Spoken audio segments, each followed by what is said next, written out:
Hi, everybody, and welcome to another episode of Be Heard Women Empowering Women. And today we are going to have a collage of women from all walks of life that will share their experience with toxic shame and invalid core beliefs. And a lot of them those beliefs came from their mothers and what they grew up with. So I hope you enjoyed today. Thank you for coming. Oh, it's too bad. Anyway, she just was very cold towards me, and I never knew why. And then when I was in therapy, the therapist suggested that maybe it was because I was my father's favorite. And I never thought that growing up, that I was my father's favorite. You know, I knew my mother had a favorite, and it wasn't me. Who grew up with more than one child in the family, sibling? Most of you, okay. Did you ever feel like there was an order, like favorite, least favorite in your family? AJ? Yeah, I did. Where were you? Up or down? I was middle. I was middle. So you weren't the favorite. It depended. It depended. It was my mother and my father. I think I was tops with my father and bottoms with my mother. Okay, gotcha. That's my brother Joe. And you read in the book about my brother Joe. Mm-hmm. And I did not know any of that. Talk about holes in your memory. I don't know when she did those things to him. It must have been when no one else was home. And I didn't know about them throwing him out and making him, get his paycheck. Oh, well, How about Dale? Do you have your hand up if there's more than one? 1 second. Penny, I'll get you. I'm going to let Dale answer first. Dale, did you want to respond? He's looking for the unmute button, I guess. All right, I'm going to let Penny go. I just look for that. Go ahead, Penny. Okay, well, as you know, I grew up in a children's home, and I was adopted at 9 months, and then my adopted mother put me into a children's home. And I had two adopted that were much older than me, a brother and a sister. And when you ask if any one of us was a favorite, no, she didn't like any of us. She did not like any of us. She didn't know how to parent. She was very, very abusive. And I got the brunt of it. Yeah. You have to wonder, like, why someone would adopt children and then, oh, well, they're not what I thought. I'm just going to get them away. They're nothing, which is where a lot of abandonment issues would come from. I mean, that's obvious. And I'm so sorry that happened to you. I want to say hello to Chandra. She's just joining us, Chandra. And I believe you live in Wyoming. Is it Wyoming? Yes. Yeah. Well, welcome to the group. So what we're doing is we're muting ourselves unless we want to say something. Then we're going to put our hand up. And we're up to chapter 3. And we're talking about the effect that our mothers had on us or didn't have on us. And some of us had very cold mothers. And, there's actually research. This I find interesting. There's actually research that the fetus feels and senses things and hears things and can tell if the mother is depressed, the fetus feels depression. I know that sounds out there, but I have the research, the doctors that are doing it. I'll read it to you. Christiane Northrup. A pregnant mother's going through high levels of fear or anxiety. If she is, she's creating a metabolic cascade. Okay. So my mother was absolutely not happy that she was pregnant with me. So these hormones known as cytokines are produced, and the mother's immune system is affected, including her child. well, I have an immune disorder.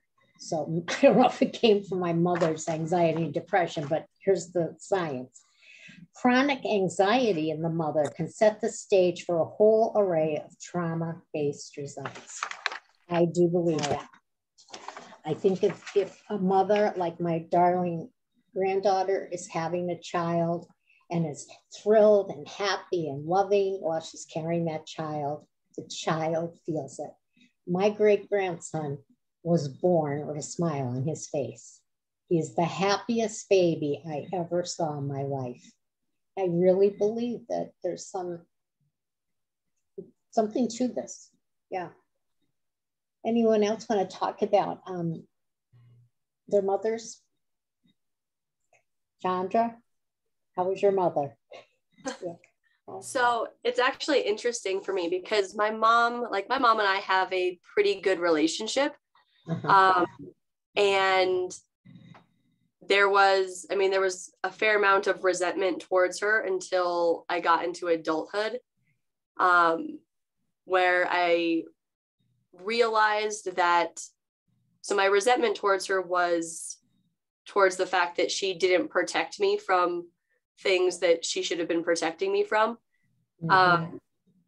And as an adult, I realized, especially like when it came, because in my household, my dad is he's an alcoholic. He's verbally, psychologically abusive. It's just not great. And then that led to me being vulnerable to other people. And so I resented her a lot for that. Yeah. And then some point mid-20s is when I realized that the reason she wasn't able to be the mother that I needed was because she was still trying to survive her own abusive life. And so like my woohoo right now, I'm gonna share this because my mom is also like, we're also a family, like we don't talk about shit and she gets really upset when I say things, but whatever. She has been divorced from my dad for like a week, and it has been like, because last Christmas we moved her and my little brother out in an hour. I was like, no, like you're not taking this shit anymore. I'm sick of it. And so you live with me and I will protect you from all of it. So it's actually been a really interesting year with her living with me because it's the first time she's known about any of my trauma, any of the terrible things that have happened to me. And it's the first time that she's actually started to be able to look at her own situation and go, oh, like I was raised by an alcoholic father who was not the greatest person. And then I married an alcoholic who was not the greatest person. Yeah. And like, she just a week ago, she was like, this is the first time I've ever felt free enough to like make my own decision. And she's in her 50s and she's just like, this is the first time I felt like a person in my entire life. And I was just like, yay. So I'm going to stop you right there only because we only have so much time and we lost it at the beginning. But thank you, Chandra. And you know how amazing and what a blessing that you could have this going on with your mother. And also the fact that, you know, we marry our fathers. And many, many, many, many women that had alcoholic fathers married an alcoholic. It just, I don't know why. Well, I do know why, but we don't tend to. So, did you all notice, did you realize, of course I'm sure you did, that those chapters all had the theme of abandonment? All three, whether it was from alcoholism, whether it's from the cold mother that you didn't get any affection from, the trauma of being left somewhere. I mean, a 5-year-old left in an orphanage for 4 or 5 days is going to feel a little abandoned. And what did they do wrong? So we are going to do this again. And I think now that everybody knows how to get on the Zoom and do the mute and all that stuff, we'll have more time. I really want this to be more time.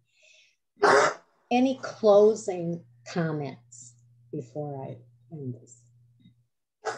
We have about 5 minutes. Anybody want to say anything? I see your hand up. You know why you're like cloudy, your picture, but I It see. is. I'm trying ahead. to fix that. Oh, I've that's got two okay. computers Next here. time. One works fine and the other one doesn't work. Next. I had just a question. Sure. Your first husband, Bob Hopple, just kind of drops off. He wasn't my first, he was my second. But maybe it was a second. Okay, maybe I miscounted. But it seems to drop off in the middle, and he just said he didn't indicate whatever happened. The reason is I think I knew him. I think I played pool with him. You probably do. I think I donated a couple bucks to him playing pool over time. That's him. Yeah. Well, I talk about him up until, the whole marriage, the divorce, all that stuff. He wasn't a good father when he was married to me, and he wasn't a good father after we were divorced. Do you remember the last thing I said in the book about him? Because I don't. I went back. It's been a while since I looked at it, but I went back to find out. Just said, and then he was gone. It was just something as quick as that. Well, it's because every time when I divorced him, he didn't want me to date anybody when I was divorced, and he crushed all those leads or relationships or whatever you want to call them. And that's why I remarried my first husband, if you remember the book. I remarried my first husband to protect me against Bob. Okay. And so for 7 years, I had protection from Bob, not from other things. When I divorced Jack, Bob called me, and I think that's in the book, and when he called, I was with my current husband, who I've been with for 34 years. So it's not me, it's them. And I said to him, he would do that. If he saw an opening, and he tried to come back in, and I said, I'm with Jerry Breyer. So not only do I not want to see you, but you have to get a new lawyer, because his lawyer happened to be my husband's brother. So that was a little icing on the cake. Yeah, so I do talk about him till then. And then he's not he does not see his own grandchildren or children, and he lives in the same town. All right. I thought I saw him many, many years later in Harrisburg, but I don't know for sure. He did move to Harrisburg because I went to Chambersburg. And if you look back at that part of the book, you'll see that he followed me. Okay. Down there. I couldn't get away from him. And say hello to Jerry for me. I will. He and I have been friends since back in the 60s. I bet. Well, I saw your name. I knew who you are. Anybody else have a comment on the book, on the session, wanting to do it again? Penny. Actually, I'm sorry, I have a cold, but I find this very, very enlightening. And yes, I do think we should do this again. Yeah, I'm going to try to do it again. I had actually 25 people sign up, but things happen. February 19th, which is the third Saturday, at the same time and the same ID. Now, Carol, you had your hand up. Yeah, and it's kind of like flying away. I really did enjoy it. Yours is the second book that I read that was a memoir. And the first one was a woman who joined a cult in India in 1971. So your book curled my hair, her book curled my hair, and she's doing very well with that book. It's called The Orange Robe, and it's that's unbelievable. I'll look that up. She also had a cold relationship with her family, which is why she did that. My mother was just controlling. That was my big thing. She's just always had to be in control of everything. But I really enjoyed your book. I enjoyed her book, and it's given me some impetus to get that novel out there, which I'm still working on. Yes. Anyhow. All right. Brenda, do you want to comment before we close? We have a minute. Yeah, just a quick thing. When I made my comment before and I said that I had no fear of abandonment, during this discussion, it occurred to me that I had a recurring dream that my parents dropped me off and left with my siblings in the car, and I was in a field by myself. And I had that a number of times. I just remember that. So I had a whole different situation in my home, but I still had that fear of abandonment. And it may have been maybe linked to my mother not protecting me also. And even when I was older and told her things, you know, she still didn't react with anger or, you know, protection. Yeah. And so right now I don't have a good relationship with my mother also. But I also want to say very quickly, when you mentioned about your in-laws not approving of this book, yeah, you are helping so many people by laying this honesty in this book. There's so much honesty in this book that people don't admit to other people sometimes all their lives, where you just were just right out with it. And I think that's the only way you could have written it. And yes. so I just wanted to say hats off to you and thank you. Thank you. Thank you for that. I really appreciate that. And that's when we are attacked, we are violated. Our space is entered inappropriately and we feel shame because that's what the world, the culture, our families, everybody emanated that out in one way or another. Right? I will tell you this, and I'm going to have to put the picture on my website. There is a picture of me, and I can't be more than 4 years old. And I'm sitting with my, no, I have to be. It must be 6 or 7. And I'm sitting with my 2 brothers, and they're just sitting there nice and casual on the porch steps. And here I am with a dress and my knees together. Because that you were told that even as a little child to keep your legs together, they could see your panties. Did you get that, Carol? Penny? Don't drop the pill is what we were always taught. I don't know what that means. If you don't have your knees together tight enough, the pill will drop. Oh, okay, like you're holding a pill. Okay, Carol. Like put a quarter between your knees. Yeah, that's another one. But you know, and then patent leather shoes were big, the shiny patent leather shoes, and they said, "Oh, you can't wear them because the boys can look like your dress because they're so shiny." I mean, but again, we were told we had to be the guards of our body and virginity and everything, and the boys, they weren't told, "Don't touch." I don't think they were. I don't think any boys at that time got talks with their father about, you know, respecting women. The most they might have been told is, you know, don't get her pregnant. You know, that was a big thing, right? For a minute. I was raised. The church was Elm Park Methodist Church, and I don't ever remember any problems there. Now, I know that there are Protestant churches where there are plenty of problems, okay? Yeah. But we didn't seem to have it. We had a strong youth group, but I didn't know anything. I mean, I was really dumb. I was honestly wishing you could have talked to me about something because I had no idea. And, you know, it was tough when I first got married. Not that I didn't make out with guys and everything, but still. So he was your only. Different, right? He was your only. And then how I got most of my sex education after I got married. He was in the Navy in San Diego, and I was having trouble finding a job, and I was going crazy at home. So I decided to volunteer, and I'm kind of radical. I'll admit I'm this left-wing radical person, and which is really odd that I'm this, I've been this conservative, and that's how nuts I am. But so I went to Planned Parenthood.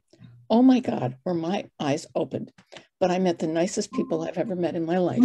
Yeah. And I met diversity. I mean, the ethnic diversity was beautiful. And I really turned around. I think that might be part of the reason I became even more radical than I was back then. Yeah, that's great. That's what you have to do. You have to reach out and teach. But they were great. And I remember, because I grew up in a neighborhood where the mothers were really strict, and you didn't listen to Dr. Spock because he didn't know what he was talking about. And I worked with mothers that were the sweetest mothers and the greatest mothers I'd ever met in my life, because they knew how important it was to want the children that they had. And that's what they did. Yeah. And they introduced me to breastfeeding, which was always a no-no in my neighborhood. Oh my God. So I nursed my kids. You know, that wasn't, why are you doing that? That's interesting. Mary, you get something too. I'm just watching your phone. We're going back to the men and not knowing, you know. I told my husband back when Jonathan was starting to hit puberty to talk to him. Motion detected at the back door. And he was embarrassed. And I said, well, I guess I'm going to have to talk to him. No, I'll talk to him. So I don't think he ever talked to him. John has the most respect for women. He's a very sweet child, or man, I should say now. I think it's lead by example. The way he treats me. Yeah, that's true. The way he treats me, and he saw how we were together. I'm hoping this is what it is. And so that's how he would treat a woman. So I think my husband did kind of teach him something, you know, without actually saying words. yeah. Well, you know, that's the thing. I didn't have teachers. Right. My parents weren't good teachers of anything, you know, and we didn't have sex ed in school and again, all that stuff. But the thing with Steve, the older man from the bakery, after I talked to that priest, and, you know, I was made the bad guy in this, not the victim, I broke it off. So I had gone in his car. We went, I broke it off. And that was the last time I was going to be in his company.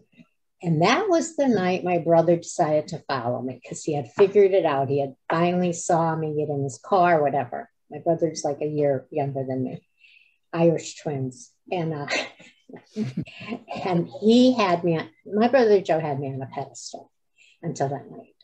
And when I came home, oh my God, he raged again, like I was wrong. And I said, Joe, I was telling them, no, I'm not seeing it anymore. And nothing really happened. And I always feel like that was the day. Now, my brother still respects me. I'm the oldest and everything. But I just felt that shift. I wasn't on a pedestal anymore. He was so angry. But again, why didn't he go punch Steve in the face? You know? Yeah. Right. Oh my gosh. And on we go. And then workforce stuff.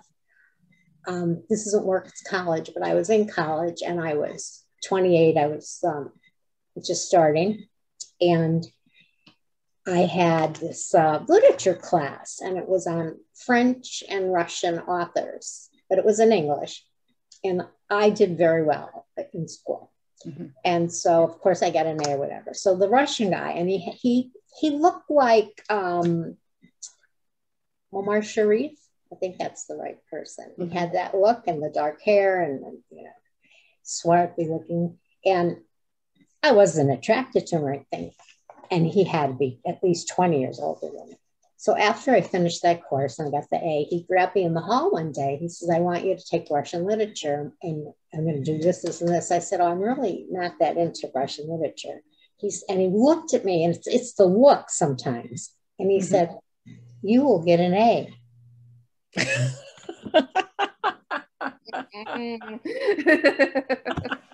I said, no, thank you. Because it was obvious, very obvious. You know, I said, I don't need an A that badly. I mean, I have a lot of stories like that they didn't really touch you, but they made insinuations or they, you know, came on to you. And that's just the way it is. And the worst one, of course, was the attempt at rape, which was very traumatic, of course. Yeah, I can imagine. Yeah. And I already had, now I already have holes in my memory from 5 until 10.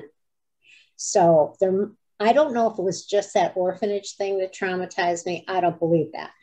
I think there was so much violence in my house when I was growing up that I blocked it all out. You know, so I definitely believe I had PTSD. You know, and Penny, you went through some violence in your foster home, correct? Well, I was adopted at 9 months, and at 3 years old, my parents decided they didn't want me and put me into an orphanage, which my mother my mother was literally the Wicked Witch of the West. And I say that very, very, everyone would agree with me. She took a 2x4. I still have an indent in my right buttocks from where she hit me with a nail at the end of, I was a year old. Can't imagine it to deserve a nail in my butt, but and she said my father molested me, and she just didn't know how to be loving, and this stuff, it carries on in your life. So when you say you have PTSD. Yeah, I want to ask you a question. When did your mother tell you that you were molested by your father? Like, how old are you when she told you that? Actually, she never told me that. I just learned that a few years ago from my niece. Okay, so you didn't know you were molested and you have no memory of it. Yes, because your brain is amazing because it will block things that are too painful. And that's what the psychiatrist had told me right off the bat when I told him I had all this black hole, this whole big black hole for 10 years. And he said, no, he said, that's your brain protecting you. Now, I have no idea, like I said, well, I do have an idea, but I can't prove it was that my father was very violent when he was drunk or anything like that. But I asked to be hypnotized, you know, and first of all, for some reason, I can't be hypnotized. And I didn't know that until he tried. And there's certain things you do, and if you can't do them, you're probably not going to be able to be hypnotized. And I'm sure part of the reason is I was on guard. I'm always protecting myself. I'm not going to let go and let somebody hypnotize me. So I probably couldn't, you know, relax. So that's when he said, look, your mind doesn't want you to remember. Be glad. Just be glad, you know, and go on from there. But there's still abuse going on with children. There was just something on the news where these people, the kid would go to school every day and then he'd come home and they'd put him in a closet and lock the door. And that went on for years and he never said anything to school officials or anything. Like it's crazy, you know. Yes, Penny. Okay. I'm not trying to monopolize. No, we have 5 minutes. Okay. All I can say is that until Facebook came out, and this is how I learned a lot of things, once I started meeting up with my high school friends, and I always thought their life was perfect. And then we started talking because back then you didn't talk about things that happened in the home. Right. The things that I learned of these perfect homes and these perfect families. You wonder why people wore sweaters. You wonder why it all made sense. Why they were covered up so much, you mean, when you say sweaters. Yeah. Carol.